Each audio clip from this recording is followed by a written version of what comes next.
Hello students, आप सभी का स्वागत है टू जेड स्टडी चैनल में। आज आप लॉस और प्रॉफिट के चैप्टर से रिलेटेड उसके सभी फार्मूलों को, जो जितने भी मोस्ट इम्पॉर्टेंट फार्मूलाज हैं, उनके सबकी समझ को देखेंगे, उनको सब कुछ समझेंगे।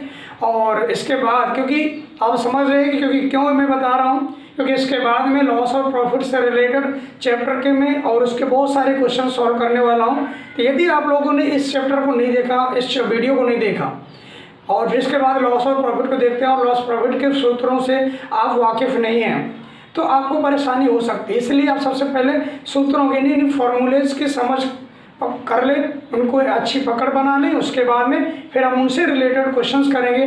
वैसे देखें तो ये जितने भी फॉर्मूले हैं वो सिर्फ और सिर्फ एकेडमिक एग्जाम में काम आते हैं। आपको इनका यूज बहुत कम आता है कम्पिटिटिव में तो आपको ट्रिक चाहिए, इसलिए इनकी समझ एकेडमी के स्टूडेंट्स करके इसके बाद में जितने भी कम्पिटिटिव एग्जाम की तैयारी कर रहे हैं, वो चाहे किसी भी के लिए करो, चाहे रेलवे हो या बैंक हो या एसएससी से रिलेटेड किसी भी ब्रांच में, तो उन सब के लिए भी बहुत ही ज़रूरी फार्मूले हैं। तो सभी देख सकते हैं, तो आप इसको देखते हैं, समझते हैं कि कम्पिटिटिव में जो ट्रिक्स आएंगे उनको फिर मैं आगे जब क्वेश्चन सॉल्व करेंगे तब हम उनके बारे में डिस्कस करूंगा कि उनको कैसे यूज करते हैं और इनका यूज वहाँ पर किस तरह से थोड़ा थोड़ा सा मिल पा रहा है। परंतु जब तक इनकी समझ नहीं बनेगी तब तक आप ट्रिक को यूज करना नहीं समझ पाएंगे। उनको आप रटते रहेंगे, परंतु आप जानते हैं कि ट्रिक्स को फिर केवल रट करके आप मैथ्स को सॉल्व नहीं कर सकते हैं। इसलिए पहले आप उसको समझना पड़ेगा, उसका बेसिक क्या है। इसलिए मेरी कोशिश रहती है हर एक सब्जेक्ट को लेकर के, जितने भी सब्जेक्ट मैं दे रहा हूँ, मैथ्स, रीजनिंग और इंग्लिश, उन सब में मैं उसके पहले बेसिक के बारे में डिस्कस करता हूँ, उसके बारे में उसके क्वेश्चंस हैं उनके बारे में। मोस्टली मैंने बेसिक ही दिया और बेसिक ही दे रहा हूँ। मेरा उद्देश्य है कि बच्चों को बेसिक क्लियर हो। उसके बाद में बाकी तो चैनल्स तो डायरेक्टली आपको यूज करवा रहे हैं, सीधा सीधा क्वेश्चन सॉल्व करवा रहे हैं, परंतु यहाँ पर आप ज़्यादा करके बेसिक ही देखें और इसके साथ में बहुत सारे क्वेश्चन भी। ठीक, चलिए ये समझते हैं। तो लॉस प्रॉफिट में देखो, पी से तात्पर्य यहाँ पर प्रॉफिट से है। ठीक है, प्रॉफिट मीन्स लाभ और एसपी यानी selling price, SP selling price. अब आपको मैं थोड़ा सा छोटा सा एग्जांपल देता हूँ कि कोई भी चीज़ है आपके पास, आपकी वस्तु है, आपने क्या किया, 100 रुपये लगा करके इस चीज़ को खरीद लिया। आपने 100 रुपये लगा करके आपने खरीद लिया है, यानी खरीदने को कहते हैं मैथ्स की लैंग्वेज में क्रय करना। ठीक है, तो क्रय मूल्य आपका हो गया 100 रुपये, जिसको इंग्लिश में कहते हैं कॉस्ट प्राइस। कॉस्ट प्राइस हो गया 100 रुपये में आपने इसको खरीदा है, परंतु आपको किसी जरूरी काम से इसको बेचना पड़ रहा है। तो और पता चला कि आपको इसको वस्तु को बेचने से आप उस वस्तु को आप बेच सकते हैं 120 रुपये में। आप मान लीजिए उसको सेलिंग प्राइस उसकी हो गई, आपने बेच दिया, विक्रय मूल्य उसका हो गया जिसको कहते हैं सेलिंग प्राइस, आपने बेच दिया 120 रुपये में। ठीक है, ये हो गया एसपी और ये हो गया सीपी। आपने 100 रुपये में उस वस्तु को खरीदी, मार्केट गए, कोई चीज़ पसंद आ गई, आपने उसको 100 रुपये में खरीदा और उसके बाद में आपको पता चला कि मुझे घर वालों को 120 रुपये देने हैं, परंतु मैंने ध्यान नहीं दिया, पहले मैं 100 रुपये में खरीद के आया हूँ। तो फिर आपके माइंड में आया कि मैं इसको बेच देता हूँ। तो पता चला कि आप उसको किसी भी व्यक्ति को, अपने किसी पड़ोसी को, दूसरे किसी व्यक्ति को 120 रुपये में उसको बेच सकते हैं। यदि ऐसा पता चला और आपने बेच दिया, तो आपने क्या किया था, 100 रुपये में उसको खरीदा था, तो जितने भी आपने खरीदा है वो आपको हो गया क्रय मूल्य अर्थात कॉस्ट प्राइस सीपी, और आपने फिर विक्रय उसको बेच दिया है 120 रुपये में, तो जितने भी आपने बेचा है वो हो गया विक्रय मूल्य अर्थात सेलिंग प्राइस, और यानी उसको शॉर्ट में एसपी बोलते हैं। तो अभी आपको ये देखना है कि 100 रुपये से 120 रुपये का जो डिफरेंस है, 100 रुपये में आपने खरीदा, 120 रुपये में बेचा, तो यहाँ पर देख रहे हैं सीपी आपका बड़ा है और छोटा हो रहा है, एसपी बड़ा हो रहा है, अर्थात कम में खरीद करके ज़्यादा में बेच रहे हैं। तो जब भी ऐसा होता है तो आप समझ रहे हैं क्या होगा, आपको प्रॉफिट होगा। क्या होगा, प्रॉफिट होगा। कब, जब आपका एसपी माइनस सीपी करें, क्योंकि आपका एसपी ज़्यादा है, सीपी कम है। CP छोटा है SP बड़ा है, तो ऐसी कंडीशन में आपको प्रॉफिट होगा। 120 रुपये में बेच दिए 100 रुपये की चीज़ को, तो कितने रुपये प्रॉफिट किया आपने? 20 रुपये। 20 रुपये आपके प्रॉफिट में ऐड हुए, ठीक है। तो इसको परसेंटेज में कैसे निकालते हैं यहीं से, तो इन सब के बारे में पहले फॉर्मूले को समझ लेते हैं। तो आपको प्रॉफिट जब निकालना होता है तो SP माइनस CP, ये कंडीशन कब? जब आपका SP बड़ा होगा, CP छोटा होगा, आपका सेलिंग प्राइस ज़्यादा होगा, कॉस्ट प्राइस कम होगा, तब आपको प्रॉफिट होगा। प्रॉफिट निकालना होगा तो आप ऐसे निकालेंगे, selling price minus cost price, यानी विक्रय मूल्य माइनस क्रय मूल्य। लॉस में, अब लॉस तब होगा जब आपने ज़्यादा में खरीदा और कम में बेचा। मान लो ये 100 रुपये वाली चीज़ को आपने 120 रुपये में न बेच करके 80 रुपये में बेचा होता, तो इसमें आपका क्या हो जाएगा? लॉस हो जाएगा 20 रुपीज़ का।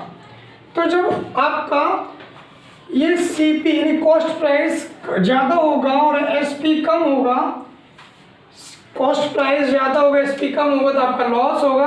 और लॉस निकालने के लिए cost price minus selling price ऐसे करेंगे, यानी क्रय मूल्य माइनस विक्रय मूल्य। और CP निकालना तो देखो वैसे बेसिकली देखें फॉर्मूले दो ही है, इन दो से ही आगे के 4 फॉर्मूले और बना दिए गए, इन दो से ही 4 बना दिए गए हैं। यदि आपको ट्रांसफ़र करना आता है, पश्चांतर करना आता है, तो इन 2 फॉर्मूले से इन चारों का आप निर्माण कर सकते हैं। आपको इन सबको रटने की आवश्यकता नहीं है, ठीक है।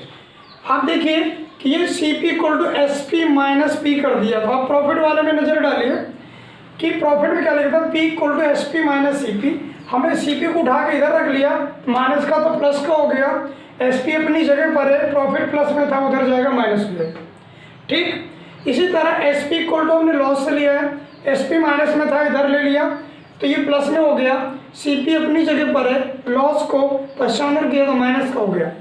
यानी कभी भी आपको SP दे रखा हो, प्रॉफिट दे रखा हो और CP निकालना है, यानी विक्रय मूल्य दे रखा हो और उसका लाभ दे रखा हो, तो आप उसका क्रय मूल्य ऐसे इससे निकाल सकते हैं SP माइनस P से।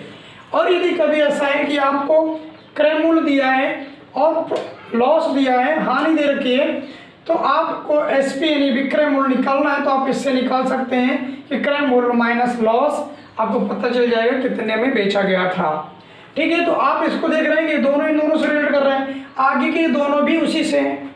अभी SP को हमने लिया है, इसी से देखिए जब SP को हम यहाँ रोकते हैं और CP को इधर लाएंगे तो इधर माइनस में प्लस में आ जाएगा, तो SP equal to CP plus P, यानी अर्थात ये दोनों जुड़ जाएंगे, तो ये भी उसी से है, ठीक है। अगला इससे ही है, तो इसमें आपने फिर CP बराबर निकालना है, SP को इधर लाएंगे तो इसके L के लॉस के साथ में ऐड हो जाएगा, तो CP equal to SP plus loss. इस तरह से आपको 2 फॉर्मूले याद हैं और ट्रांसफ़र करने की प्रोसीजर याद है कि कैसे हम ट्रांसफ़र करते हैं, तो बहुत आसानी से इसको आप कर पाएंगे। तो आपके 2 ही फॉर्मूले हैं विशेष करके, 2 से ही ये पूरे 6 के 6 बन गए हैं। तो ये पूरे आप 4 इनको रटने की आवश्यकता नहीं थी, 2 आपको याद हैं तो ठीक है। आगे यहाँ से देखिए प्रॉफिट परसेंट इक्वल टू होता है, जब भी प्रॉफिट परसेंट निकालना, कभी आपको दे रखा है कि प्रॉफिट दे रखा है और विक्रय मूल्य क्रय मूल्य दे रखा है, देखो क्रय मूल्य नहीं दिया होगा तो आप प्रॉफिट नहीं निकाल पाएंगे, या फिर जो भी दे रखा है उसके अंदर से पहले आपको क्रय मूल्य निकालना होगा, तब आपके प्रॉफिट या लॉस निकाल पाएंगे, ठीक है। इसलिए यदि प्रॉफिट परसेंट निकालना है तो प्रॉफिट अपॉन CP, तो प्रॉफिट कैसे निकालेंगे? शायद हो सकता है आपका SP दे रखा हो, CP दे रखा हो, प्रॉफिट दिया ही नहीं, तो आप सबसे पहले प्रॉफिट निकालेंगे यहाँ से। जब प्रॉफिट निकल आएगा कितने % प्रॉफिट हुआ है, तब इसको फॉर्मूले का यूज़ करेंगे। तो जितना प्रॉफिट हुआ है उतने अपॉन प्रॉफिट अपॉन CP क्रय मूल्य मल्टीप्लाई 100, इतना इसका प्रॉफिट हो जाएगा। तो हम P की जगह पर लिख सकते थे SP माइनस CP, यहाँ पर लिख सकते हैं profit percent equal to SP minus CP upon CP into 100, ठीक है। अब आगे लॉस प्रॉफिट के लिए लॉस परसेंट में आप इस वाले में चलिए, तो लॉस अपॉन CP, लॉस कब होता है? जब CP आपका ज़्यादा हो SP कम हो, तो आप L की जगह पर लॉस की जगह पर CP माइनस SP लिख सकते हैं, CP minus SP upon CP, ये अपॉन में CP ही रहेगा, यानी क्रय मूल्य से ही हम लॉस या प्रॉफिट को निकाल सकते हैं, SP से नहीं, ठीक है। जब आपने कितने में खरीदा है बेचा है तभी तो पता चलेगा कि आपको फिर प्रॉफिट हो रहा है लॉस हो रहा है। यदि खरीदने का ही पता नहीं कितने में खरीदा है तो आप कैसे कह सकते हैं कि लॉस हुआ है या प्रॉफिट हुआ है। ठीक है, इसलिए क्रय मूल्य के सापेक्ष में ही हम लॉस और प्रॉफिट निकालते हैं हमेशा। तो इस तरह से प्रॉफिट की तरह ही लॉस परसेंट है, उसमें सिर्फ प्रॉफिट की जगह पर लॉस को लिख देना है, बाकी सेम वही है। एसपी निकालना, तो यदि हम यहाँ पर इन चीज़ों को सेटअप करते तो यहाँ से एसपी का फॉर्मूला इन्हीं से बनने वाला है। ठीक है, यदि नहीं आप बना पा रहे तो एसपी के लिए आप ऐसे याद रख सकते हैं कि 100 प्लस प्रॉफिट परसेंट। जब प्रॉफिट हो तब के लिए एसपी है ये, जब लॉस होगा तब के लिए ये है। ठीक है, जब प्रॉफिट होगा तो 100 plus profit percent upon 100 into CP। जब लॉस होगा उस समय एसपी होगा, क्योंकि कई फॉर्मूले हुए बोले सर एसपी के इतने सारे फॉर्मूले 1 2 3 4, तो देख करके परेशान होने की आवश्यकता नहीं है। किस किस रेफरेंस में यहाँ पर दोनों लॉस प्रॉफिट के लिए अलग अलग है, वही चीज़ यहाँ पर आ गई है लॉस और प्रॉफिट में। ये प्रॉफिट के लिए प्रॉफिट परसेंट के लिए तो प्रॉफिट को प्लस कर देते हैं 100 में और अपॉन 100 इंटू CP, और SP 100 माइनस L% अपॉन 100 ये इंटू CP। इसके बाद ये आपका CP निकालना है, तो देखो CP के लिए यानी कॉस्ट प्राइस ये हो जाएगा 100 अपॉन 100 प्लस P%। अब देखें यदि इन्हीं दोनों फॉर्मूले से हमने इन दोनों को बनाया है, ठीक है, अलग से नहीं है। यदि हम CP को यहाँ रोक के इस पूरे को पश्चांतर करें तो मल्टीप्लाई में इधर लाएंगे तो इसमें मल्टीप्लाई में आएगा, नहीं उल्टा करके 100 ऊपर आ जाएगा, वही हुआ 100 अपॉन 100 प्लस प्रॉफिट परसेंट। ठीक है, तो आप इसको डायरेक्ट अप्लाई करके भी कर सकते हैं या इसको आप पश्चांतर करके ये फॉर्मूला बना सकते हैं और इसको पश्चांतर करके इस नए फॉर्मूले को बना सकते हैं। इसलिए इनको रटने की आवश्यकता नहीं है, फिर इनको मत रटिए और इनको आप बना लीजिए। इन्हीं दोनों में यदि हम इनकी वैल्यू जो रखते हैं SP माइनस CP, तो आप इनसे ही बना सकते थे, परंतु थोड़ा सा आपके लिए टफ हो जाएगा, हो सकता है, तो इसलिए आप इनको अलग से याद रखें और इनको भी याद रखें। इन्हीं दोनों से आप इन दोनों को बना सकते हैं। इस तरह से फॉर्मूले हैं और अगले वीडियो में इन्हीं फॉर्मूले से रिलेटेड कुछ क्वेश्चन सॉल्व करेंगे, तो अगले वीडियो को देखना ना भूलें, इनका यूज देखेंगे अच्छी तरह से।